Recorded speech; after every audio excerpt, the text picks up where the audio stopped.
Well, the way the game started, it was a bit like, oh, here we go again sort of situation for us. But we knew it was going to be hard work on that wicket batting first anyway after losing the toss. As I said at the toss that morning, it's one of the very few wickets that I've come across that I would have bowled first on as well in a test match. So, we decided to go with the 4 fast bowlers, which ended up working out really well. But I think the fact that we were able to fight our way back on that first day when it looked like it was going to be hard work for us, is to get 269 first innings. I thought was an unbelievable effort on that pitch, and I actually reinforced that with the boys on the morning of day 2. That sort of score is a pretty good score on the whacker in the first innings, and we knew that if we could back that up with some good bowling and then some good second innings batting from us, that we'd go a long way to setting the game up. And our bowling, although they were none for 70 or none for 78 or something. We knew that if we could just get one breakthrough, the ball was still swinging, there was still enough assistance in the wicket if we hit the right areas, and we knew that we'd get that first breakthrough that we could get on a bit of a run. But, Mitch's spell was unbelievable. Probably one of the all-time great Ashes spells, and to have that happen when it did, and have him coming into the game probably under a little bit of pressure as well was an amazing achievement for him and brilliant for the team. It's set up this victory and no doubt now set up the series for us. Next 4 are Will, Jesse, Stephen and Mark.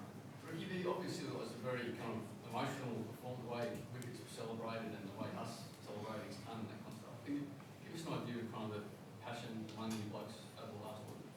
Well, I think it just goes to show how much it does mean to us.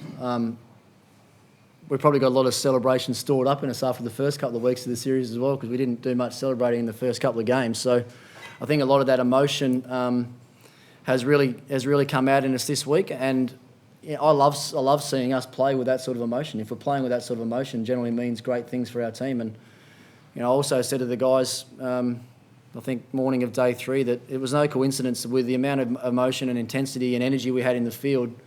It's no coincidence that we ended up bowling and fielding the way that we did. That's just the way that cricket sometimes works, and for us, they're the easy things for us to control. So, we've set ourselves, I believe anyway, a new set of standards as far as our Test cricket's concerned this week. I think we've, just reinforced with ourselves the best way for us to go about and play our cricket, and it's important that we maintain those standards now for the next few weeks.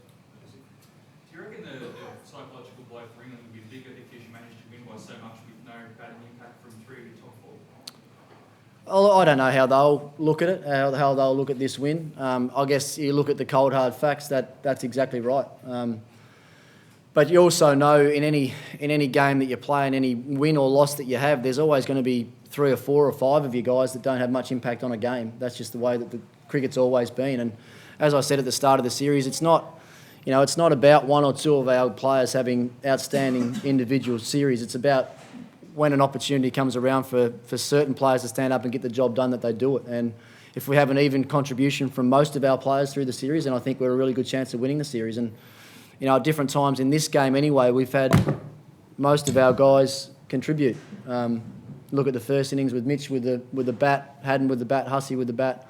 Got us a competitive total. Mitch obviously was outstanding with the ball in our first bowling innings, but second batting innings it's Watson and Hussey again, and last bowling innings it's Harris that stands up and gets the majority of the wickets, that backed up by some other great partnership bowling.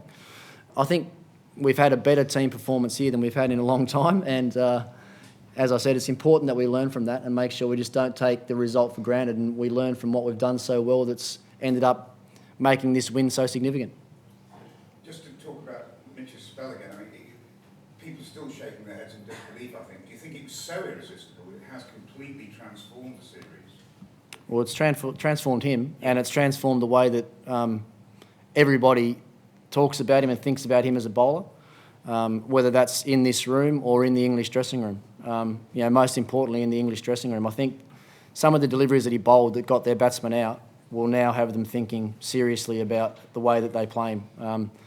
I heard some rumours whispers coming into the game that they had Mitch's sort of type of bowling worked out and they knew how they were going to play him. I'm not sure if they're saying that now. So they would have got anybody out, wouldn't they? You'd like to think so. That's the beauty of having someone like him in your team, and that's you don't end up with a record that he's had by fluke. You've got to have a lot of skill and a lot of commitment, I guess, to continue to do the things that he's done for so long. I mean, if you look at the way he bowled in Brisbane to the way he bowled this week, there's a lot of hard work that's gone into fixing that, and most importantly from him, but from the guys that look after our bowlers and our physical preparation for each game as well. They've worked exceptionally hard, and it's had a great result on a test match and I think a series for us. Yeah, I mean, we saw a bit of doubt in their minds today and all throughout the second innings, and hopefully, when that ball is moving around like it is, it definitely puts a lot more doubt in their mind, like Ricky was saying before. But 2 more games to go, and got to take each game at a time and just keep trying to improve as a cricketer. But the big thing that I was just really happy about is the way that we bowled as a team. The 4 fast bowlers, we stuck together and worked really hard, and we were really patient.